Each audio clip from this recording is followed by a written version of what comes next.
Good evening, ladies and gentlemen, and welcome to the Kofi Annan Geneva Peace Address. Welcome as well to those who are joining us online. This evening's event is organized by the Graduate Institute of International and Development Studies, the Kofi Annan Foundation, and the Geneva Peacebuilding Platform with the support of the Republic and State of Geneva and the Fondation pour Genève.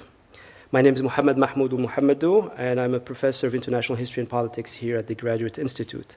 I have the distinct pleasure of welcoming you on behalf of Mrs. Marie-Laure Salles, Director of the Graduate Institute, who sends her regards to all those in attendance, and particularly to our guests. Director Salles, myself, all the members of our community have the particular pleasure of welcoming warmly former President and Nobel Laureate Ellen Johnson Sirleaf, who will deliver the first ever Kofi Annan Geneva Peace Address. Her lecture will be moderated this evening by Mrs. Hiba Ali, the CEO of the New Humanitarian, whom we thank for her kind contribution. It is a genuine honor for our academic institution, ladies and gentlemen, as you can imagine, to be partnering with the Kofi Annan Geneva Peace Address to launch it here at the Maison de la Paix, the House of Peace, and particularly to welcome President Sirleaf for her inaugural address. As all our students, professors, researchers, partners, friends, staff know, the notion of peace is at the core principle to the vision of the Institute. A pioneer in the exploration of these global issues for almost a century, the Graduate Institute has steadily sought to open creative spaces for diverse communities and to foster the understanding and the engagement so essential to a peaceful, equitable, just, and sustainable world. The research and the teaching we conduct here, as well as the platforms we facilitate and the networks we nurture with our colleagues here in the Ville de Genève and abroad, derive from this very principle, married only logically with our collaboration in the foundation of our illustrious late alumnus Kofi Annan, and illustrated today so successfully by the rich and inspiring journey of President Sirleaf. Allow me a personal remark, President Sirleaf.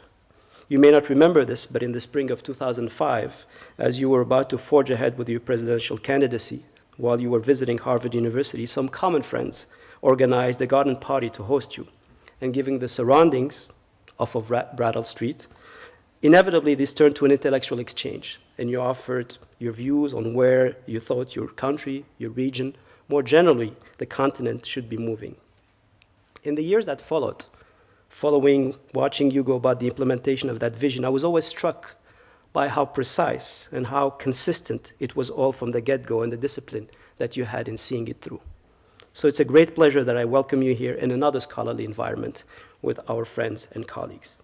In closing, allow me to extend on behalf of Marie-Laure Salles our thanks to our partners, the Kofi Annan Foundation, the Geneva Peacebuilding Platform, the support of the Republic State of Geneva, and the Fondation pour Genève.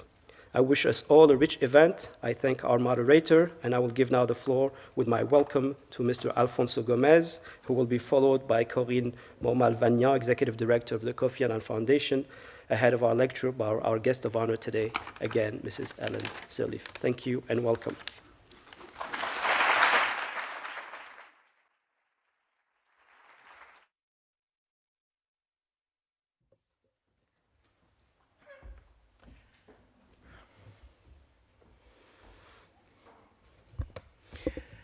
Dear Nobel Prize Laureate, dear Executive Director of the Kofi Annan Foundation, dear Professor, ladies and gentlemen, first of all, I apologize because my English is not very friendly.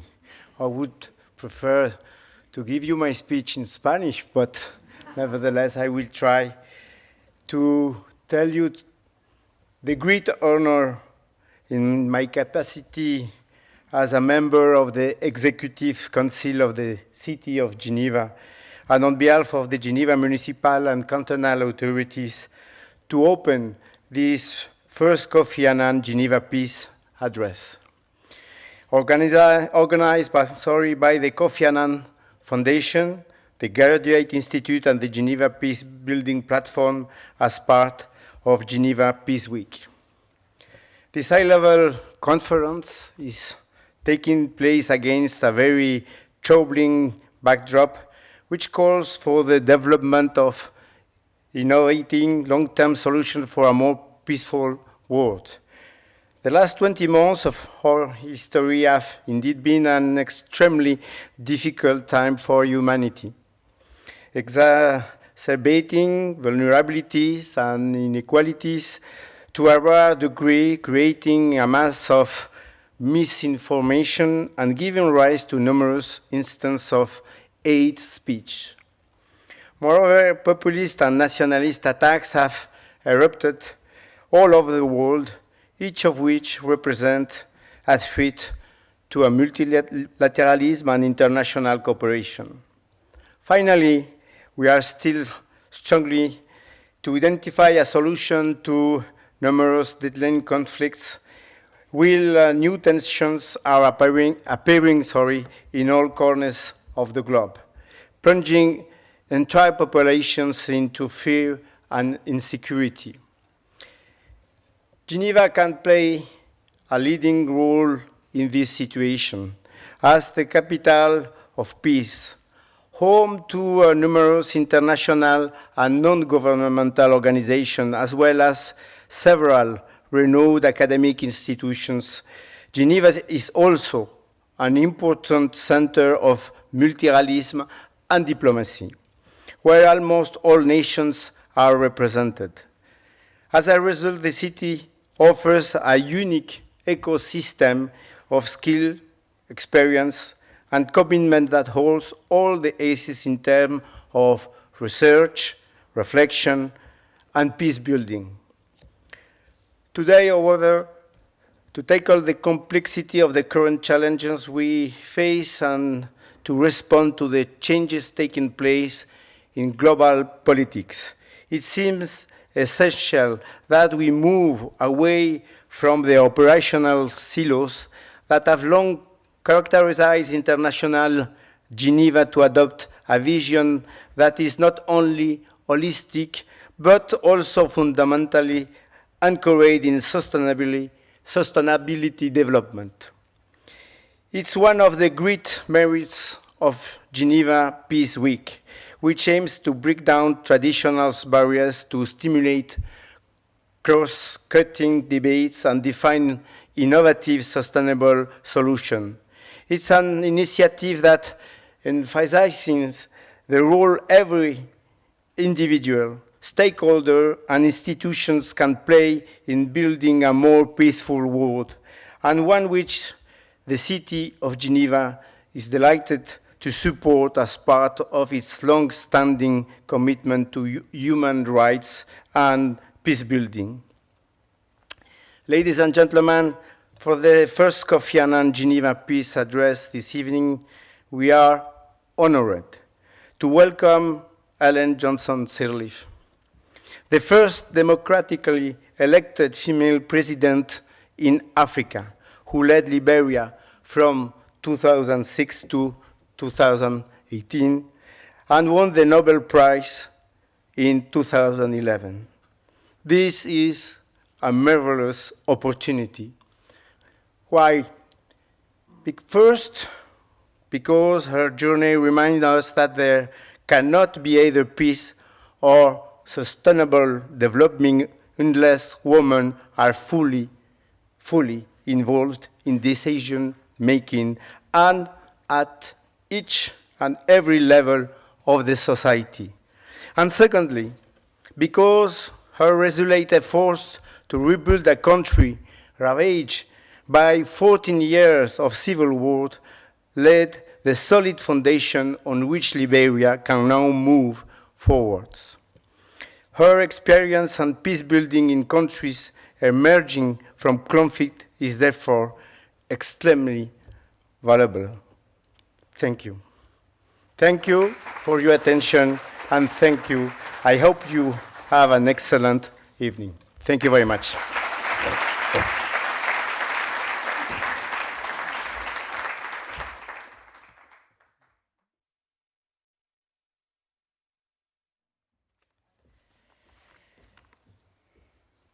Madame President, Monsieur le conseiller administratif de la ville de Genève, Monsieur le professeur Mohamedou, Mesdames et Messieurs les représentants permanents et chefs d'agence, dear students, dear friends, thank you on behalf of the Kofi Annan Foundation for being here today. And thank you to all those who follow us online in these very strange times. It seems people still prefer to watch us behind their screen than here. But thank you for those who did make it here. Each conflict, Kofi Annan said, is different. But there are lessons, he added, that can and should be shared. Among them, that resolving armed conflict is a difficult and arduous task and a long process, and that making peace requires commitment and extraordinary courage. 20 years ago, the Nobel Committee recognized Kofi Annan's own commitment and courage when it awarded him the Nobel Peace Prize for his tireless work for a better organized and more peaceful world. So, who better to give this very first Kofi Annan Peace Address than another Nobel Peace Prize laureate and a fellow member of the Elders? We are privileged today to welcome Mrs. Ellen Johnson Sirleaf, the former President of Liberia, as has been said, Africa's first elected female head of state, who is a leading promoter of freedom, peace, justice, women's empowerment, and democracy. Mrs. Johnson Sirleaf was awarded the Nobel Peace Prize 10 years ago, in 2011, for her nonviolent struggle for women's rights to full participation in peace building. Her achievements in rebuilding Liberia after the Civil War are too many to list, as are the distinctions she has received. But suffice it to say that she has frequently been featured among the most influential leaders in the world. Mrs. Johnson Sirleaf is also known for advocating inclusive healthcare. After the outbreak of COVID-19, she was asked to co-chair the Independent Panel for Pandemic Preparedness and Response, and she continues to promote vaccine equity and the fair distribution of vaccines across the globe. So she's no stranger to Geneva. And what better place for her to talk about peace than Geneva, the humanitarian capital of the world, the host of so many organizations, from the International Committee of the Red Cross to the United Nations and CERN, established to save mankind from its worst instincts. And what better time to do so than during the Geneva Peace Week, when dozens of practitioners gather here to exchange about their efforts to prevent violence and conflicts and build peace. Vous conviendrez donc, j'en suis sûre, que nous avons la bonne personne au bon endroit et au bon moment pour nous parler de paix en souvenir de Kofi Annan. Je tiens à remercier tout spécialement le canton et la ville de Genève, ainsi que la Fondation de Genève, qui ont rendu cet événement possible. Par leur engagement, ces institutions démontrent une fois de plus que l'esprit de Genève est bien vivant. Madam President, leaders like yourself and Kofi Annan helped the world come out of a global Cold War and multiple regional and local conflicts in the late 1990s and 2000s. Together with like-minded men and women, you built a more democratic and a more peaceful world. Today, as tensions rise among great powers and a new Cold War looms, as current leaders seem unable to solve the terrible conflicts that bloodied the Democratic Republic of Congo, Syria, Yemen, and so many other places, as instability spreads from Port-au-Prince to Khartoum, as civilian governments are toppled from Yangon to Kabul and Conakry, we need your wisdom and we need your advice. We are ever so grateful that you have accepted to come to Geneva and share your thoughts with us. May I now invite you to the podium to deliver the inaugural Kofi Annan Geneva Peace Address. Thank you.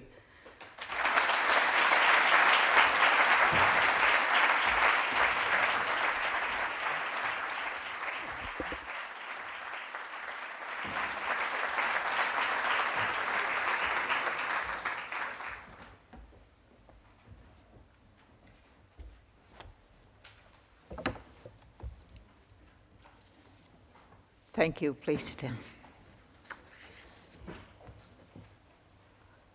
Professor Ul Amadou, thank you for the kind words and for the introduction.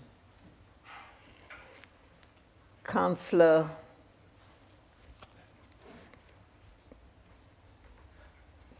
Mofet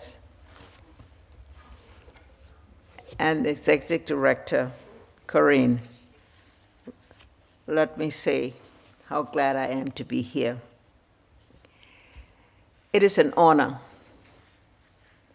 and a capstone of my own life's work to be delivering the inaugural Kofi Annan Geneva Peace Address to commemorate the life and passion of Kofi Annan, one of the world's greatest statesmen and diplomat, and to uphold the enduring values of peace. It is truly a tremendous honor for me to do this. From a generation of African political pioneers, Kofi Annan and I have been dreamers. Born 6 months apart in 1938, we fervently believed that building the institutions of democracy and ensuring that these institutions deliver for the people are fundamental to securing and maintaining the peace. Kofi lived his life anchored in this fiercely held faith. Throughout his 2 terms as Secretary General to the United Nations, he demonstrated these values every decision and every global advocacy for change and for peace. He embedded these values into the Kofi Annan Foundation, where he focused on promoting elections and democracy and advocating for the inclusion of youth, women, girls, marginalized, into mainstream participation in both business and politics.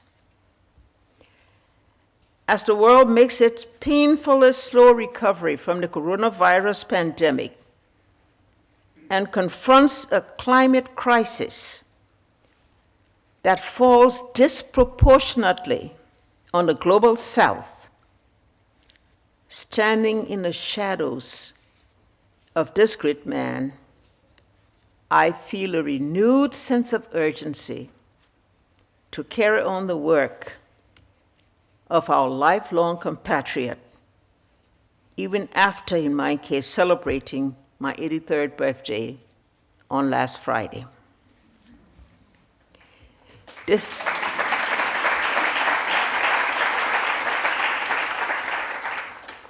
Distinguished audience, in the spirit of Kofi, which I'm confident hovers above us here today, let me tell you how I ushered in my birthday. Last week, the Ellen Johnson Sirleaf Presidential Center for Women and Development, inaugurated on International Women's Day on March 8, 2020, reconvened for the first time since the COVID-19 outbreak. The gathering in Monrovia brought together the 15 cohorts from 2020 of the AMOJ initiative, the Flagstaff undertaking of the center, with a new class of 2021.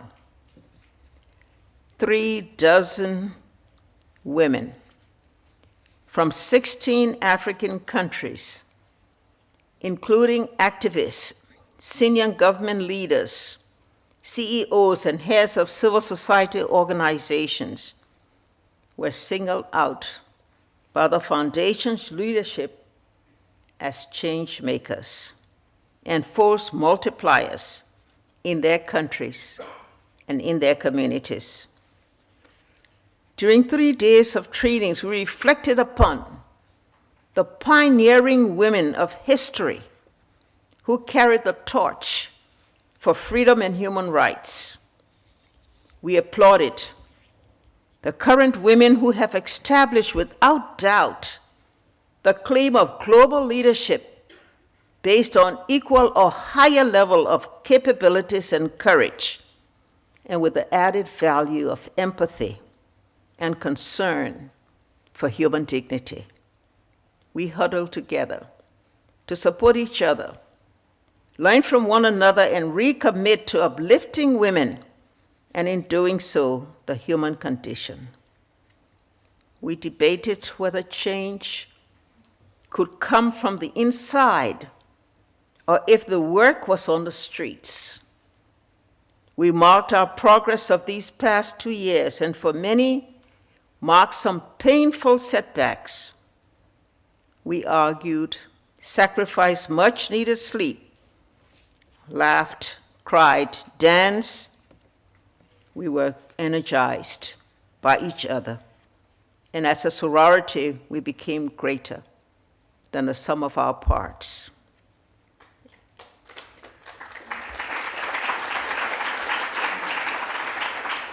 As we know, African women by definition are political outsiders, perhaps women everywhere. They threaten the governing status quo, a status quo that for long has been held on to power at all costs, while their citizens live in vast deprivation with their untapped potential never fully realized. Amuje seeks to enhance the capacity of women in public leadership, helping to increase their effectiveness in their current roles and in their life pursuits. In addition, the Amuje cohorts, with the center as their platform, continue to work to challenge systemic barriers to girls' and women's advancement. The center and the Amuje leaders aim to change the course of African history, one capable and unapologetically ambitious female leader at a time.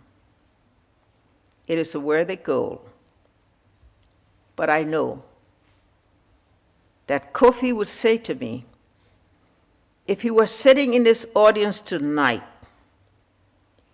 he would politely clap, but remain in his seat and say, "Well done, Madam President." He would then ask me, "Is that all? Is that enough?" And Kofi would have every right to say that because he believed, always believed, leaders have a duty to do more, to work harder and inspire more success. Kofi Annan, ever the institutional man, found a way to improve the system from within. He was the quiet change maker, not the rebel rouser. He altered mindsets and transformed our global post-war situation into one place the people it was created to serve at its center. As Secretary General to the United Nations, Kofi set in motion the Millennium Development Goals, which today are the Sustainable Development Goals and have become how the world measures the human condition. He secluded the global commitment for the doctrine, the responsibility to protect, which speaks loudly to the repression of freedom and the misuse of political powers to inflict wrongs, sufferings, and brutal violence on the people leaders have a duty to serve. He also built the structural foundations for the International Criminal Court, the Rome Treaty, the Global Compact, and a peacekeeping doctrine. He established UNAIDS in response to the HIV/AIDS pandemic, and subsequently the Global Fund. Today, the Global Fund is mobilizing resources for COVID-19 like it did in 2014 during the Ebola outbreak. He chaired and nurtured the Elders, a group of eminent independent global leaders who work to promote peace and human rights and to challenge leaders and institutions when these values are violated.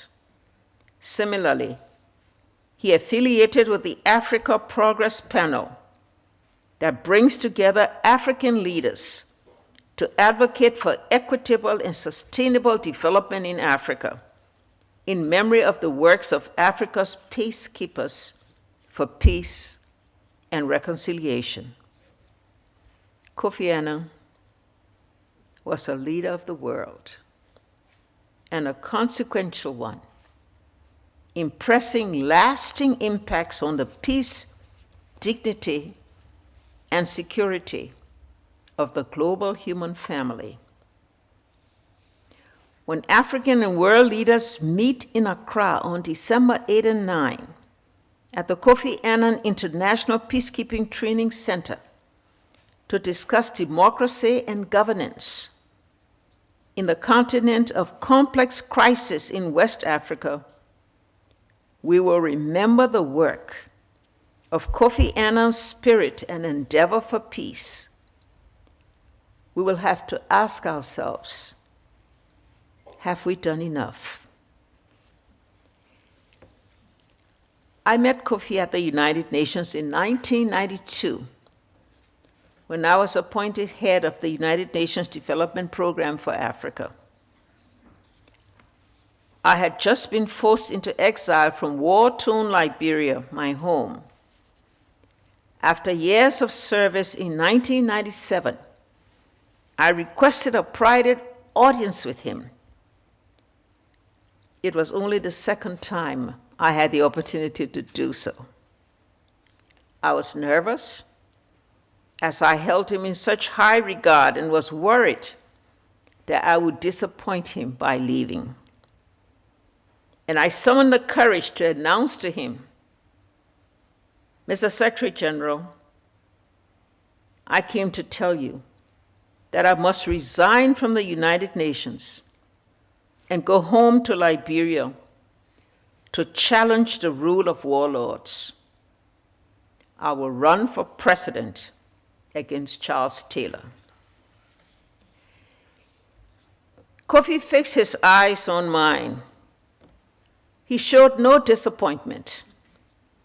On the contrary, he stood up, shook my hand, and said, if that is what you must do, and with your heart, you believe that you can make a difference, then go. The Liberian people await you. Make a difference. The world awaits you. These words define the life of service to the United Nations and to the world. Kofi Annan made a difference for the world. His words became my mantra and a source of inspiration to which I would frequently return in the quietude of the ebbs and flows of a difficult journey for political leadership, which as a woman I dared to seek. I would often fall back on those words as I struggled to overcome the hurdles of being the first woman to be democratically elected president on the African continent and undertook the task of leading a country whose culture and values were severely compromised by years of violence, dependency, and indiscipline. So I went home. I contested the elections, and I lost.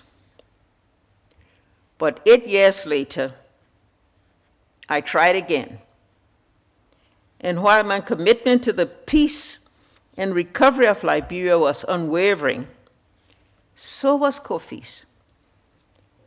There are fewer figures who were more instrumental to peace in Liberia than this wavering public servant. As Secretary General, Kofi authorized the United Nations Peacekeeping Force, UNMIL, in 2003 and kept them there, reaching a peak of up to 18,000, representing the highest deployments of UN peacekeepers at the time. This helped secure a legitimate electoral process in 2005 and is deservingly recognized as one of the most successful UN peacekeeping operations.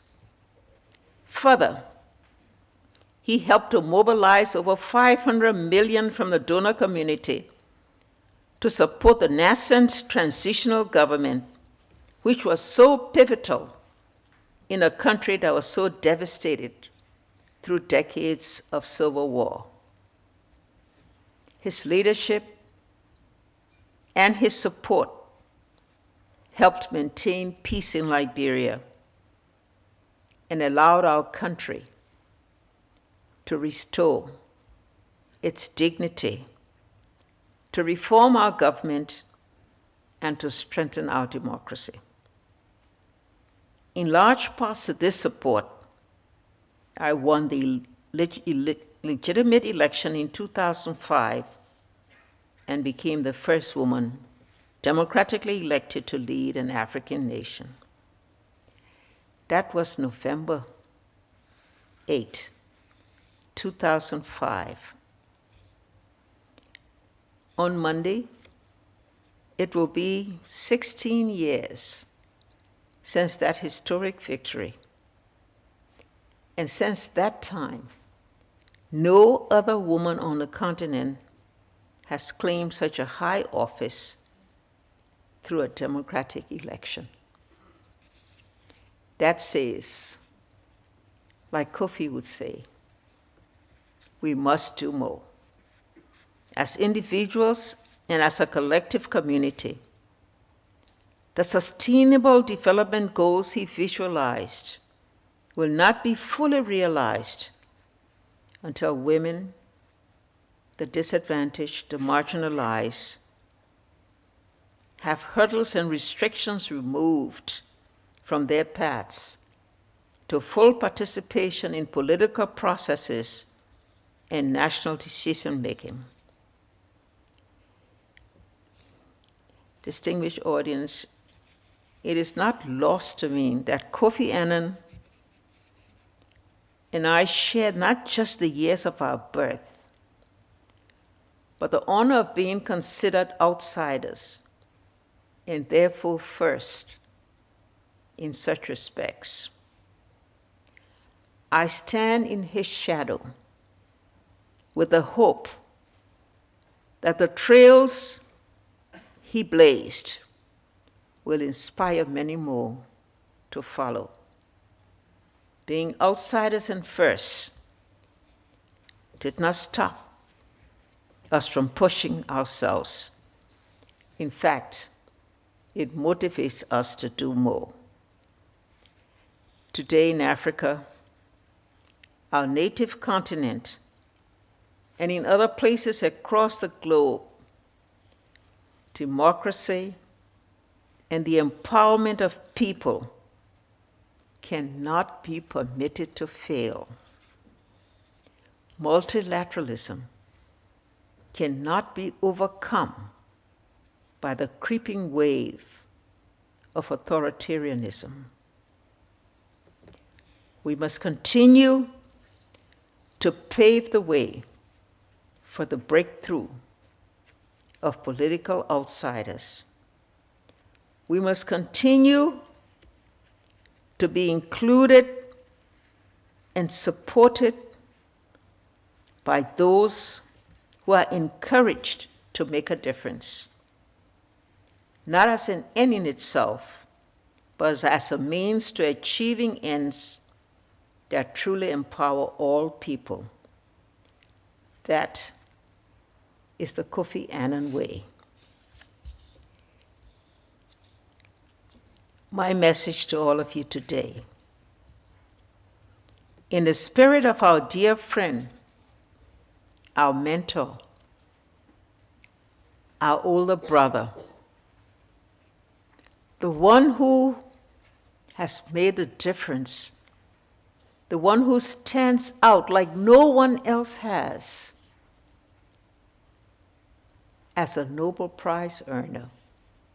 There's no one that deserves it more than the one who gave so much of his life for peace, for reconciliation, for development.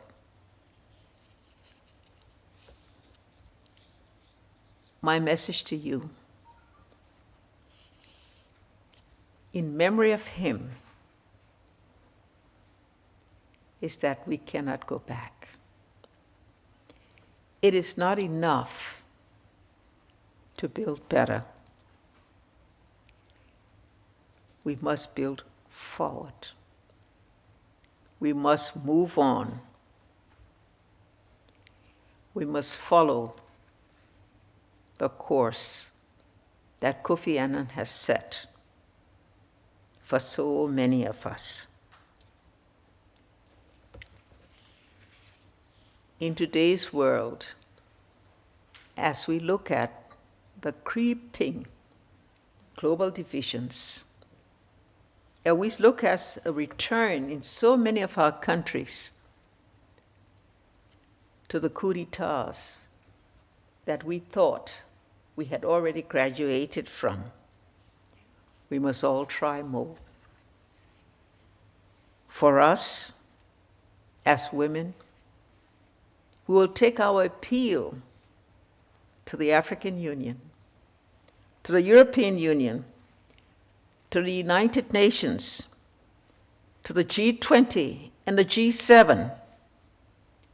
We'll both put the issues of equality and participation on the stage with global warming and climate, for only by ensuring that full participation of everyone in all aspects of the democratic process can we ensure the lasting peace, the durable peace that Kofi Annan sought during his entire life.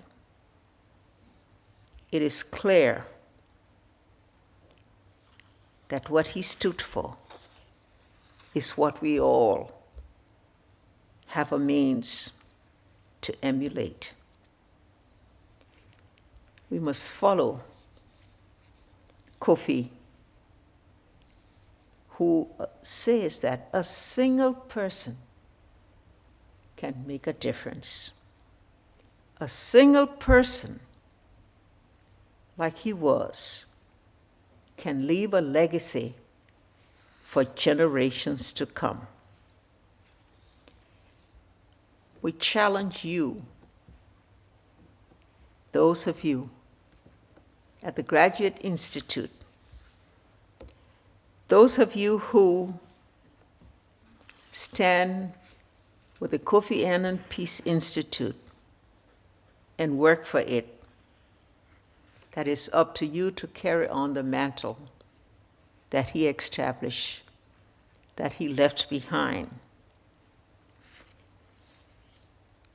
We challenge each and every one of you to look into your hearts, to determine whether you can make a difference. And if you can, go forth and make that difference. The one life you change, the one person you save, the one institution you serve, you would have done it in the spirit and to the memory of the great Kofi Annan. May you be inspired to carry out in his memory that for which he stood.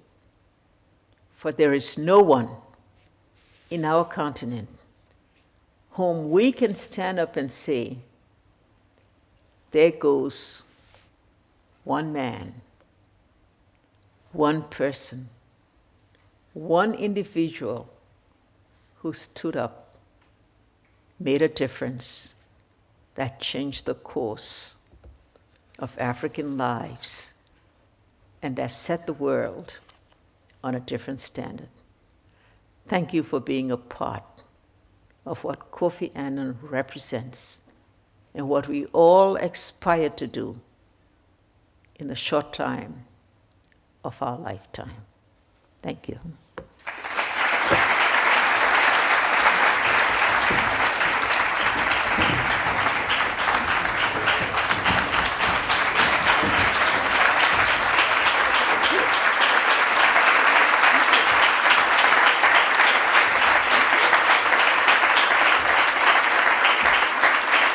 Thank you so much. Thank you.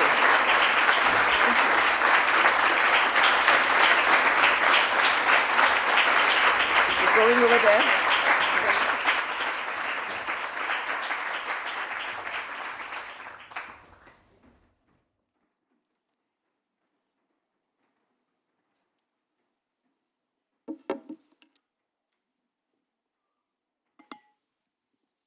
Thank you very much, Madam President, and welcome everyone to the Q&A portion of the evening.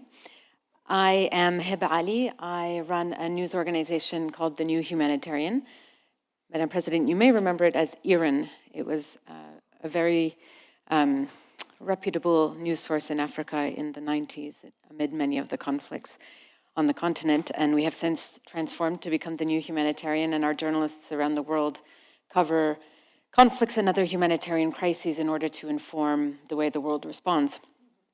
And interestingly, every year we publish what we call 10 Crises to Watch, an annual listing of what we have on our radar. And this year, we noted that fraying peace deals was something to watch. And if you look around in South Sudan, in Colombia, in Central African Republic, peace deals are faltering. We've seen very volatile political transitions in Sudan, in Mali, in Afghanistan most recently.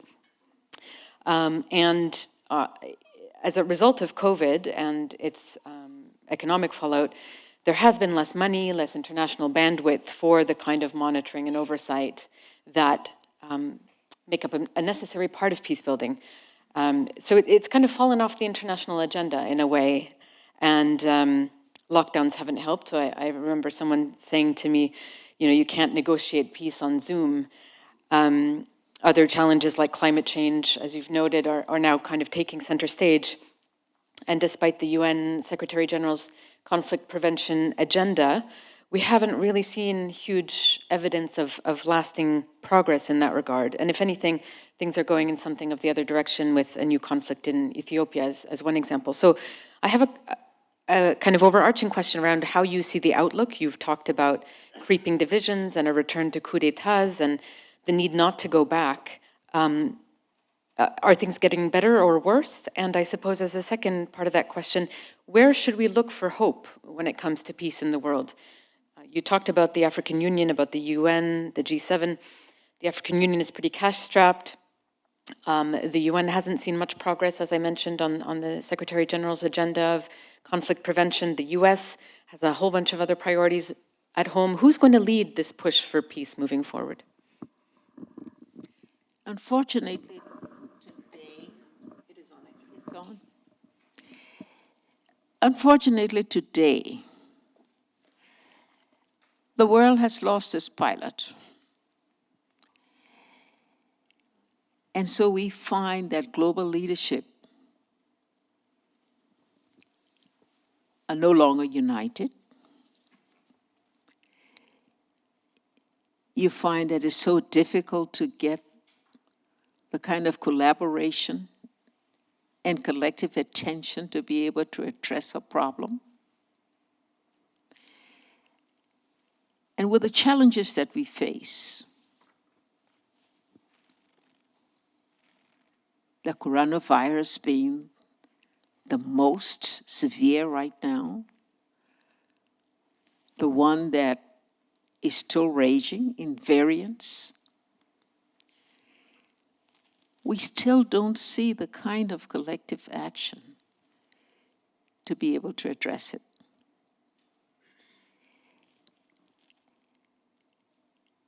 And until we do that,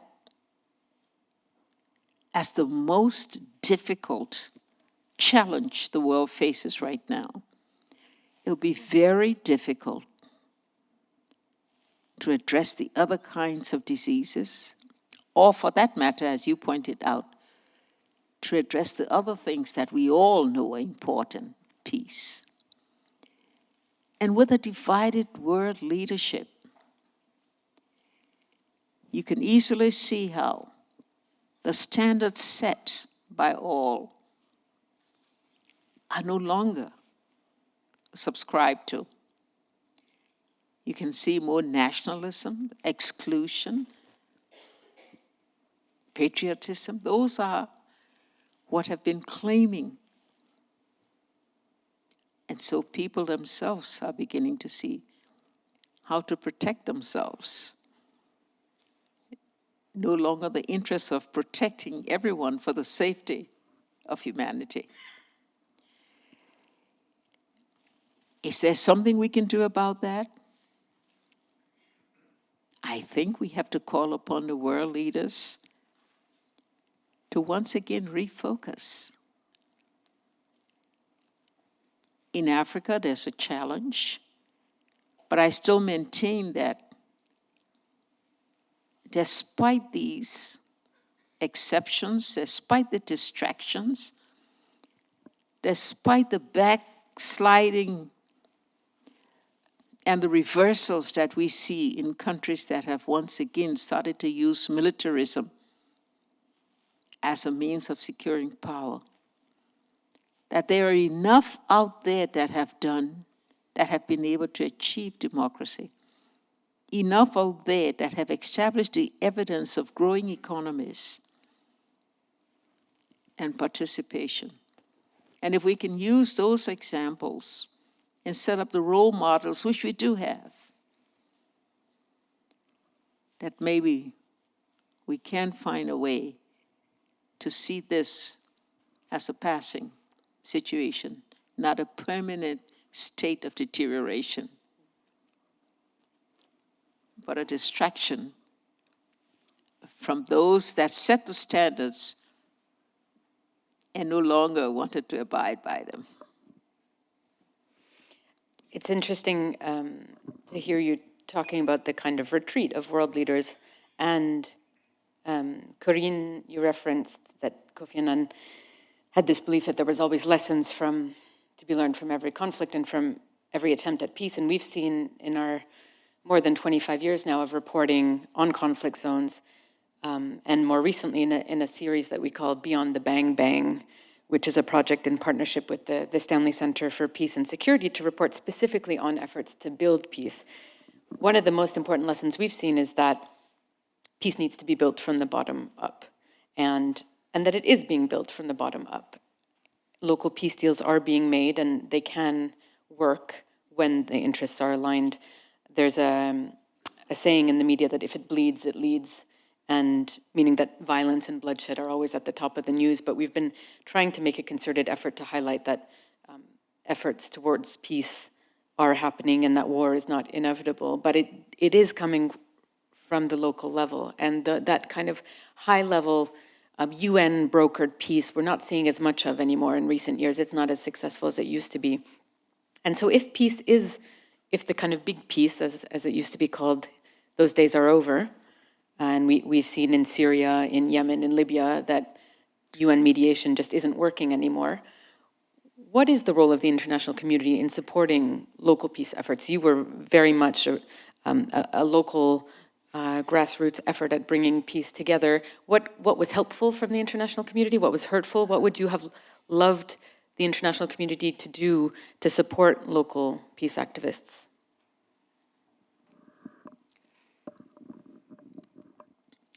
Peace must start with the individual. It must start within the community, as you said, starting from the bottom. Peace must be addressing those things that lead to conflict, those things that take away from the efforts of peace, the root causes, like poverty, like exclusion,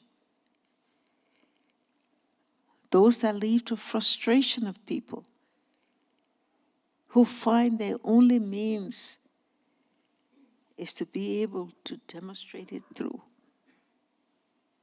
violence. How do we,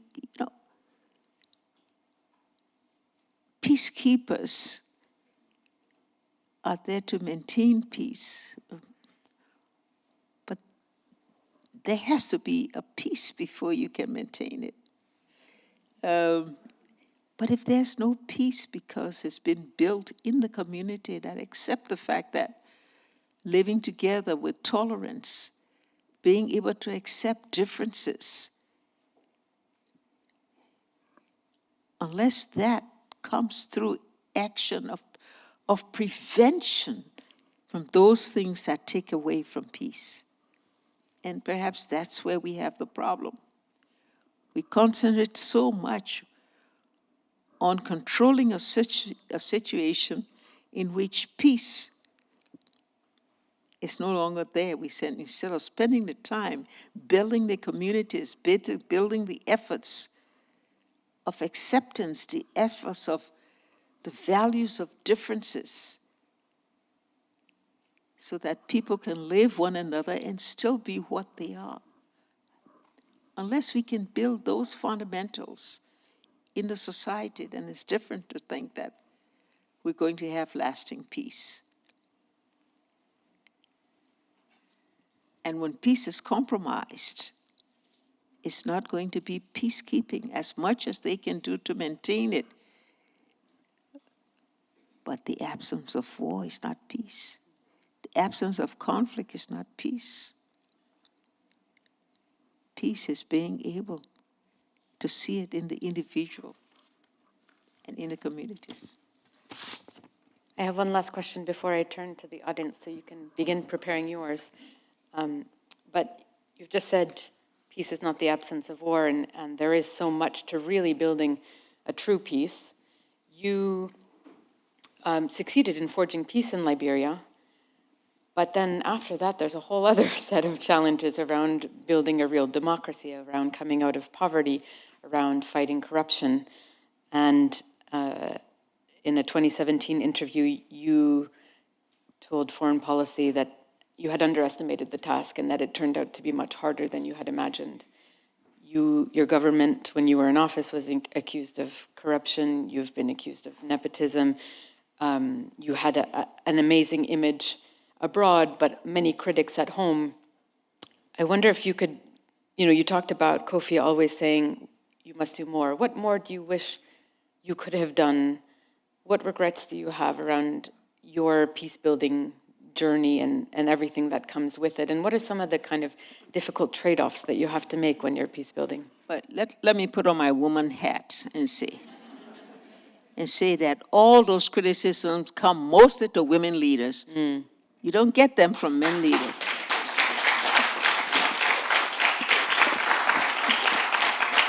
And so, what could I have done better? In our environment, I guess I could have adopted some authoritarian moves, right?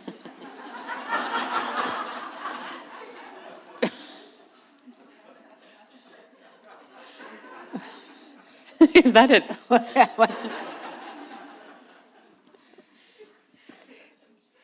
On that note.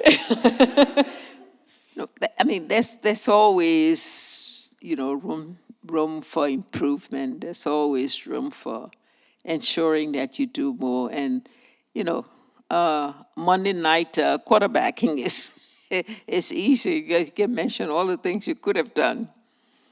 And And yes, I think maybe I could have done more to expose those who violated the laws.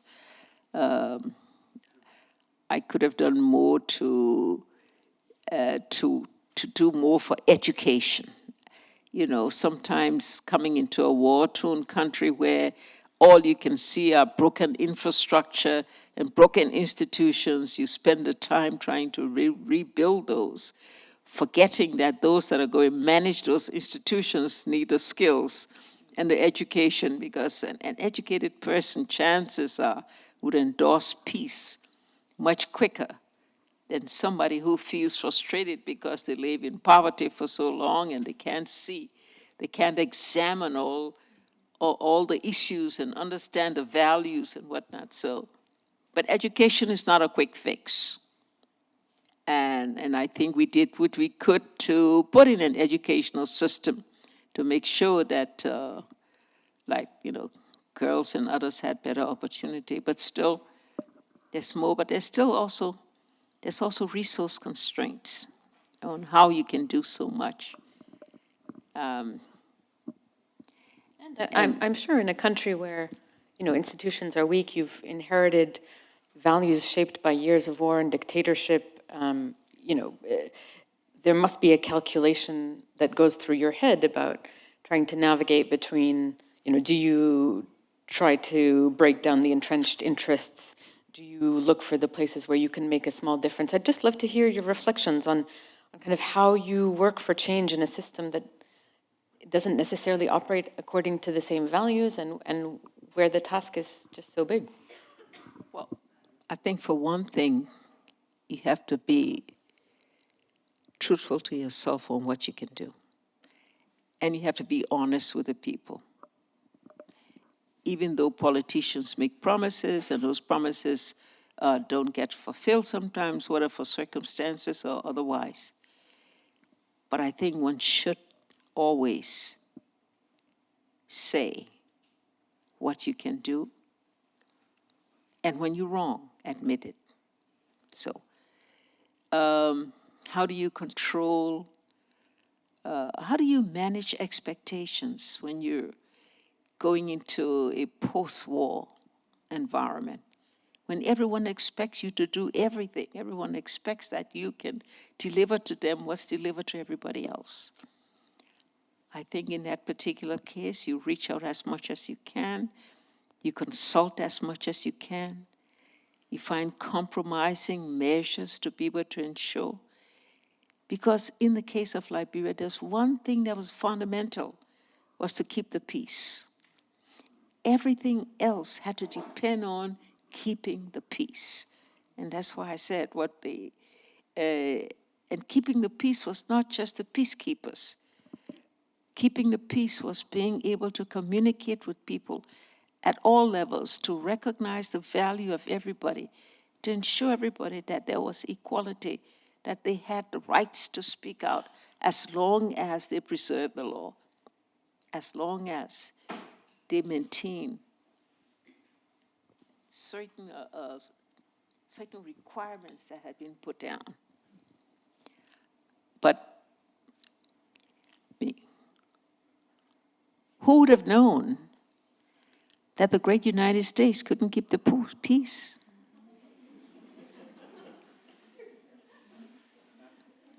On one day. I mean, it just tells you how one person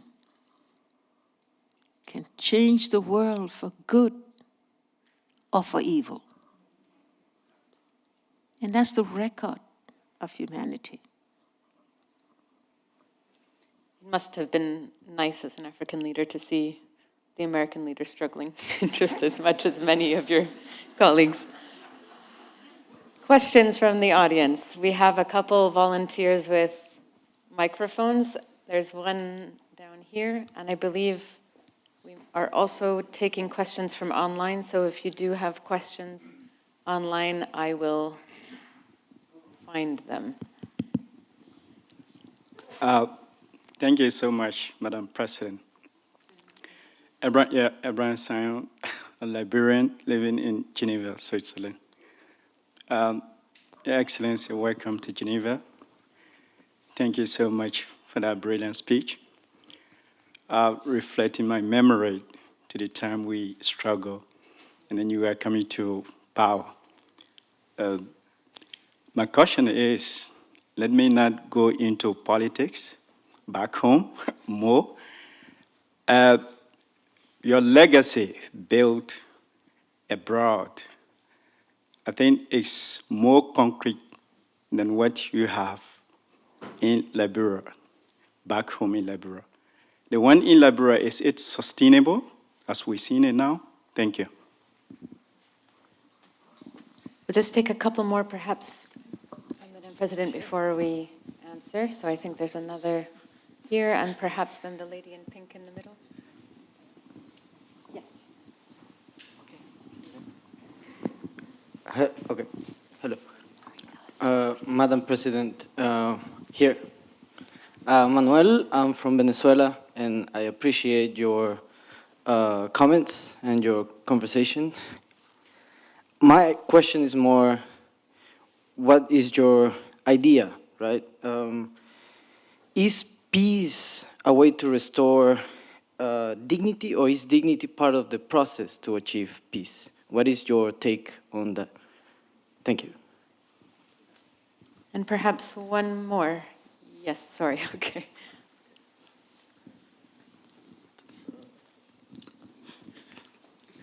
Hi, Madam. So my question is, oftentimes we turn to Africa as a place where we need to solve problems and not as Africa as a place where there are solutions. So you, as one of the foremost African women leaders for peace and security, what are the lessons you think the world can learn from your work, but also the work of other women activists on the continent about what peace is, what security actually looks like, and how we support each other and care for each other? Okay, so I'll just repeat them because I think you didn't have a chance to jot them all down. The first was around whether your legacy at home in Liberia is as sustainable as your legacy abroad.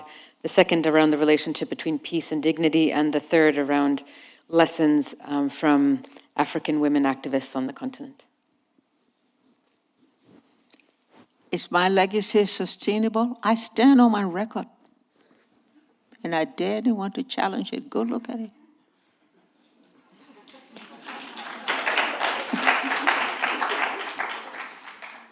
And if I get more attention outside rather than at home, that's very normal.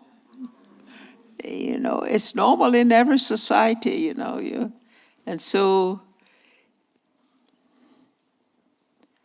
history will confirm what I say.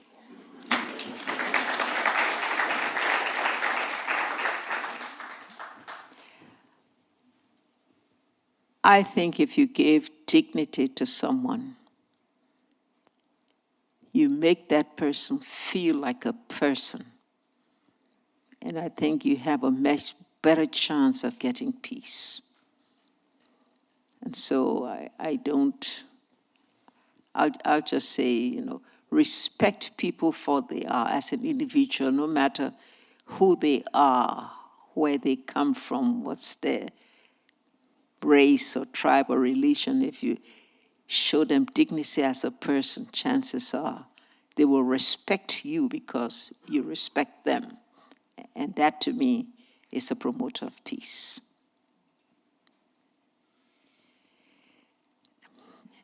Lessons to women.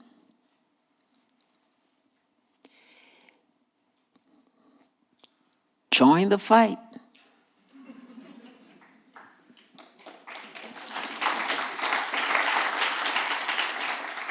We've made a lot of progress, no doubt, for women. We have women in executive positions, we have women in parliament, we have women there, but if we stay on the pace we are, we'll be 100 years trying to get women equality. And so I think the lessons from women leaders are there. One can look at those experiences. I think women, to be good leaders, have to also have the same types of abilities and qualities and values like anybody else. But I think women bring to leadership something that men have yet to learn. You know, it's basically is respect for human life and human endeavor.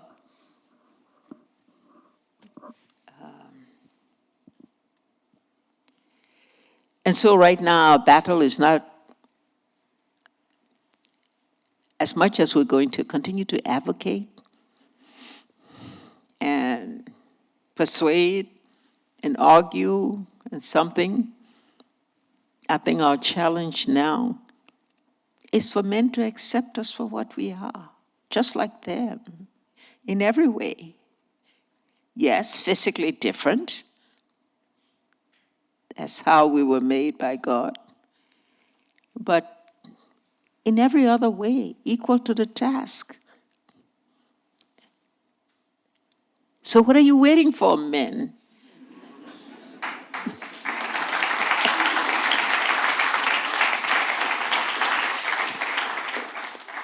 For your daughters. You want your daughter to be able to achieve, and I think she wants to, without any barriers, just on the basis of her own interests and industry and commitment and performance and capabilities.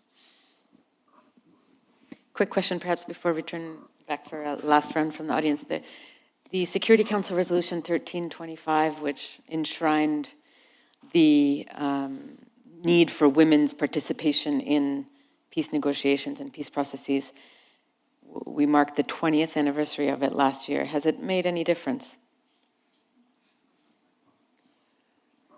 Rhetorically.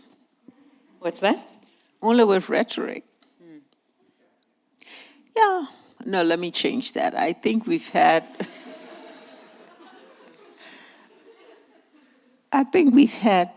some effort made by the United Nations, by different regional institutions to make sure that there is a woman at the table, you know, when negotiations are held. But did you see the photograph of COP26?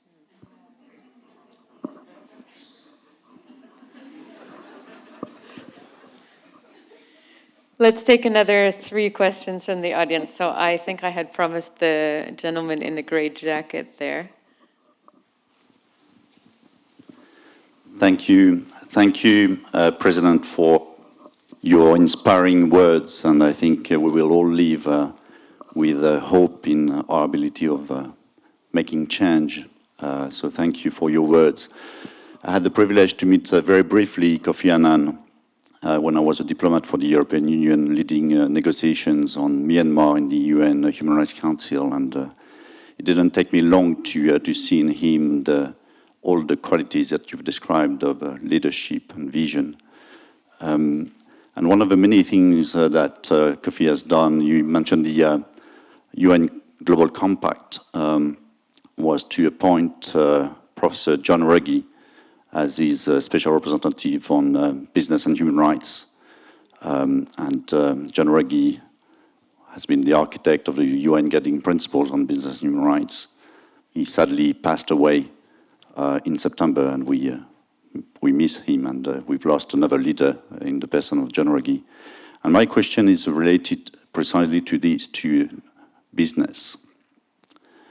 In your experience, but also the message that you would leave us today on the role that business can play in fostering peace.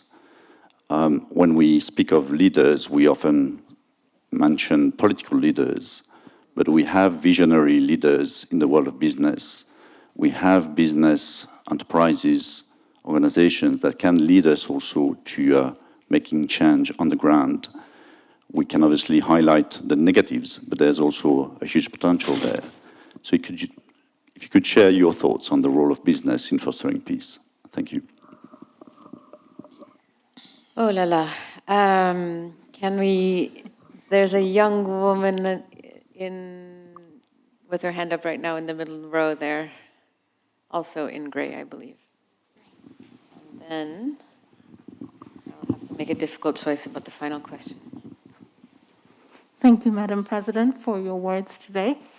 My question is, while indeed there are different political factors that influence whether another female can be democratically elected on the continent, what do you feel, as an insider, as someone who has gone through the entire process, are the shocking and major barriers to the election of another female president on the continent? Thank you. Great. And then we'll take one final question while you're there. The lady right in front of you. Thank you. Thank you, Madam President. I'm a student at the Graduate Institute here, and I feel whilst your thoughts have been incredibly insightful with regards to talk about peace, especially in the 21st century, you touched upon what's going on in the world now. And my question to you is, what do you think young generations, students, young individuals with a voice or those seeking a voice, what can we do in order to create a world with a greater peace? Thank you.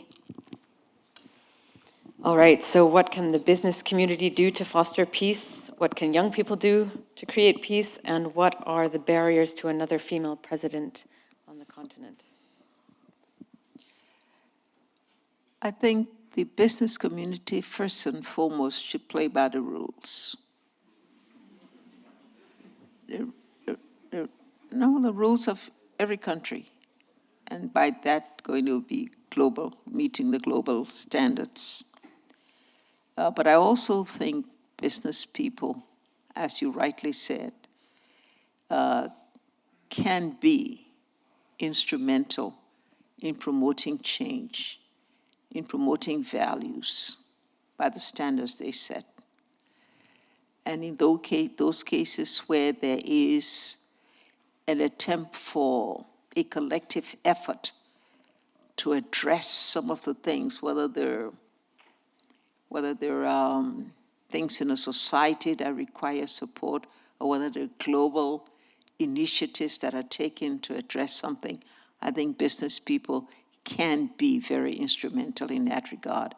And I reflect upon in the case of the Ebola for Liberia, when many of the corporate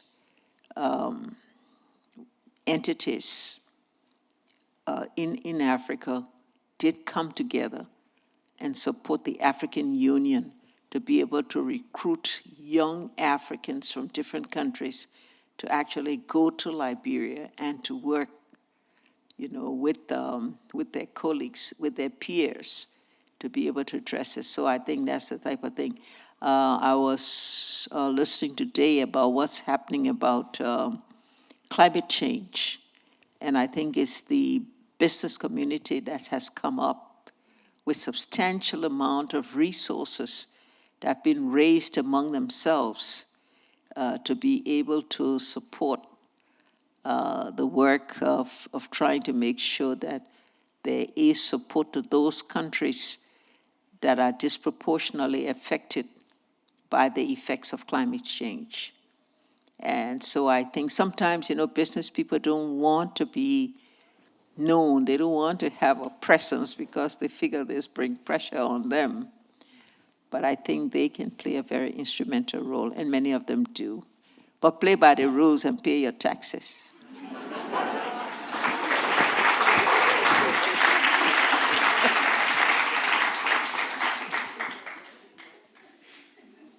The other question was about what youth can do. What I can do? What youth, young people. You are young, of course, but...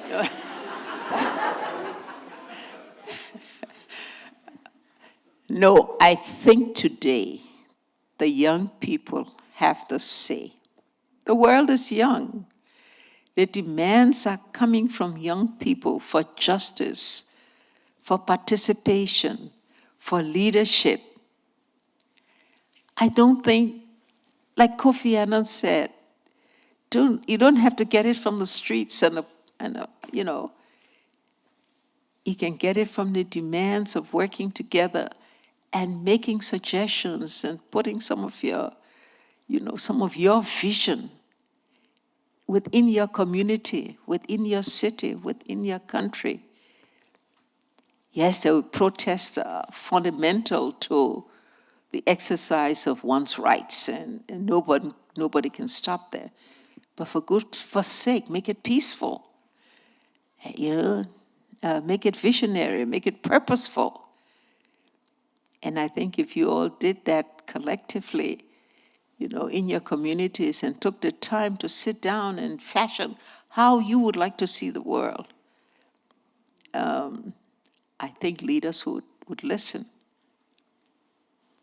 But it's up to the young people. The mantle is being passed to you anyway. It's what you do with it now. How you promote the peace, how you manage the development processes, how you keep it so. But I think each one should aspire to be the best they can in whatever they do. Go for it, particularly women. And there was a final question about, in the spirit of women going for it, what are the barriers to another female president on the continent? I hope I remembered it right. Yeah. The same thing that women face all over the world. The stereotyping, the misogyny, the fact that women belong in the home. Yes, they do. No problem with that. I mean, we do the home, we take care of the children, and we still do better work.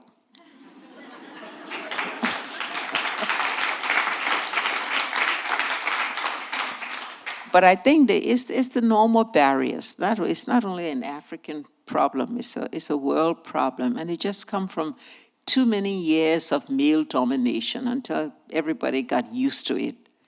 And no one thinks differently because, that's what it's been. That is what is being challenged. And what one wants to see is open-minded. People that are willing to adopt change. People are willing to see the value of everyone in society. And particularly those who stand out. And how do we change it to get the next woman president in Africa, for example?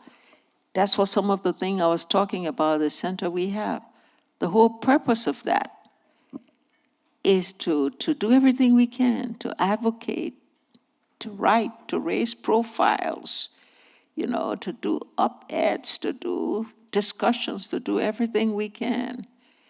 Everything short of war, everything short of violence is to be able to promote and until we're just going to hammer. And I think if we set our strategies right, and our effort is collective and consistent, that we will see a breakthrough. I mean, we've seen breakthroughs at the vice president level. We've seen breakthroughs here and there, not sufficient. But the call is strong, and the timing is right. It is the time for change. That's what we all are saying. We have seen the inequities and the injustices for too long, whether it's with race or religion or gender. Now's the time when we all have to push harder to bring those change so we don't slip back into the bad habits, And as I see so many men nodding their heads tonight. You have hope? No, I just think when they get back home tonight, they'll be a changed person.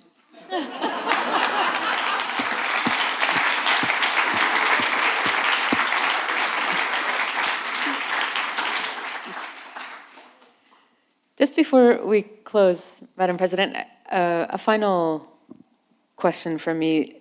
You and Kofi Annan have both taken on kind of larger-than-life status and become worldwide celebrities. And as somebody mentioned, you know, when you go back to your own countries, of course, the dynamic is much more complicated and difficult. Has that kind of hero status been helpful or hurtful? And I suppose, what are some of the downsides, both for peace building and for you personally, of creating these singular heroes that we then build up into, you know, everything you've talked about? You have overcome these challenges that face women, but you're not perfect, I'm not perfect, Kofi wasn't perfect. How do you grapple with this kind of hero status that you've now developed? No, I don't want to put myself in the Kofi Annan something. Kofi is special. He's really special. I mean, he did oversee massive UN failures in Bosnia, and in Rwanda, and Somalia. Nobody... He's human. You know, there's no perfection in this world, but I still think he stands above, and we all just stand in his shadows. What makes a person stand out is a person who's willing to stand up and to take a position, you know, and to challenge. As long as you think it's the right thing to do, it's a peaceful thing. There are no heroes as such. They're just strong believers and activists, you know. And if that strength of your belief and your commitment drives you to say things and to do things, sometimes considered abnormal, that makes you a hero. There are no heroes, just strong believers. I think, you know, we all are heroes in our own special ways, but some of us get the opportunities to do more, to have higher profiling, you know, higher opportunities. And there's one thing about success is that once you get on a success train, there's no stopping you. You keep going and going. Well, I think you've left us all with a fair bit of inspiration and food for thought, so please join me in thanking Madame President.